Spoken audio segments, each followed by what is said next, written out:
ক্ৰমাৎ শান্ত হ'বলৈ লৈছে সোণাপুৰৰ কচুতলিৰ পৰিৱেশ। শ শ সৰু বৰ গাড়ীৰ ভিৰ এতিয়া কচুতলিত। নিজৰ সামগ্ৰীসমূহ কঢ়িয়াই পূৰ্বৰ নিজ নিজ বাসস্থানলৈ ৰাওনা হৈছে কচুতলিত বাস কৰিবলৈ লোৱা একাংশ লোকে। প্ৰশাসনে দিয়া অন্তিম দিনৰ জাননীৰ আজি উকলিব ম্যাদ। আজি শেষৰটো দিন আৰু যাৰ বাবে সা সামগ্ৰী পোহনীয়া জীৱ জন্তু সকলো সামগ্ৰী লৈ উভতনি যাত্ৰা আৰম্ভ কৰিছে উচ্ছেদটোৱে। এই খবৰটো আগবঢ়াইছোঁ সোণাপুৰৰ পৰা আমাৰ সাংবাদিক চন্দন মালাকাৰৰ এক প্ৰতিবেদন।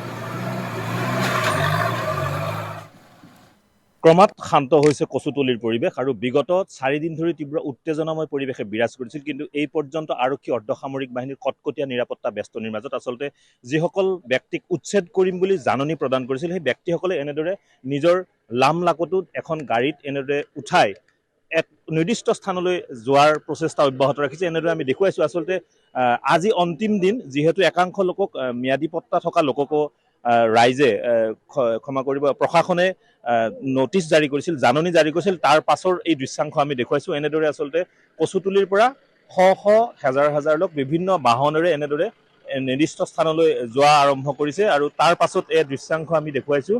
এনেদৰে আচলতে নিজৰ নিজৰ সা সামগ্ৰী যিখিনি পাৰিছে তেওঁলোকে বাহনত উঠাইছে। তাৰ পাছত পৰৱৰ্তী পৰ্যায়ত এনেদৰে তেওঁলোকে যোৱাৰ প্ৰচেষ্টা কৰিছে। ক'লৈ যাব বাইদেউ? মই চন্তলিত যাম।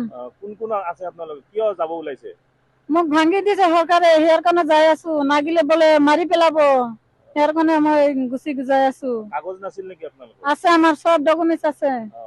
এতিয়া ল'ৰা ছোৱালীৰ স্কুল পাতি এইবিলাক চব শেষ হৈ গ'ল, এতিয়া কি কৰিম? চন্তলিত কি মাটি আছে নেকি আপোনালোকৰ? আমাৰ মাটি নাই, মাটি নাই। নাই।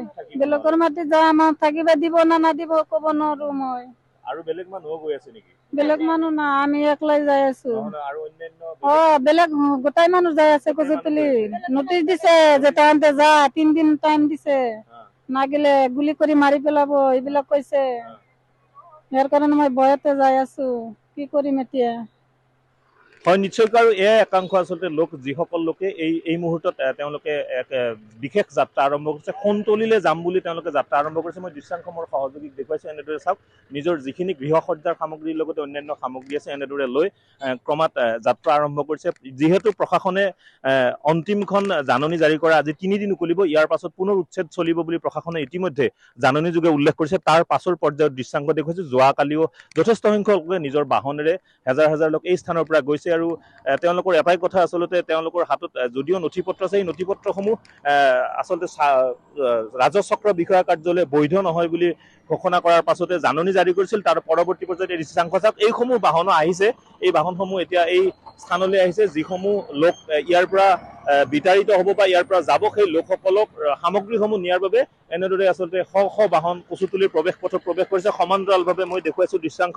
এনেদৰে কটকটীয়া নিৰাপত্তা বেষ্টনীও প্ৰশাসনে গঢ়ি তুলিছে, যাতে কোনো ধৰণৰ অপ্ৰীতিকৰ পৰিস্থিতিৰ সৃষ্টি নহয়, অপ্ৰীতিকৰ পৰিৱেশৰ সৃষ্টি নহয়, তাৰ প্ৰতি লক্ষ্য ৰাখি প্ৰশাসনে কটকটীয়া নিৰাপত্তা বেষ্টনী গঢ়ি তুলিছে। আৰক্ষী অৰ্ধসামৰিক বাহিনী কমাণ্ডোৰে গিজগিজাই আছে কচুতলি অঞ্চল। আজি যিহেতু বিগত বৃহস্পতিবাৰে আৰক্ষী আৰু স্থানীয় একাংশ লোকৰ মাজত হোৱা সংঘৰ্ষৰ ফলত ইতিমধ্যে 3 গৰাকীকৈ লোকে মৃত্যুক সাবটিবলগীয়া হৈছিল আৰু যথেষ্ট সংখ্যক আৰক্ষীৰ লোকো আহত হৈছিল। ইয়াৰ ভিতৰত কেইবাগৰাকীও গুৰুতৰভাৱে আহত হৈছিল। পৰৱৰ্তী পৰ্যায়ত এক উত্তেজনাই বিৰাজ কৰিছিল সোণাপুৰৰ ডিমৰীয়াৰ এই কচুতলি অঞ্চলত।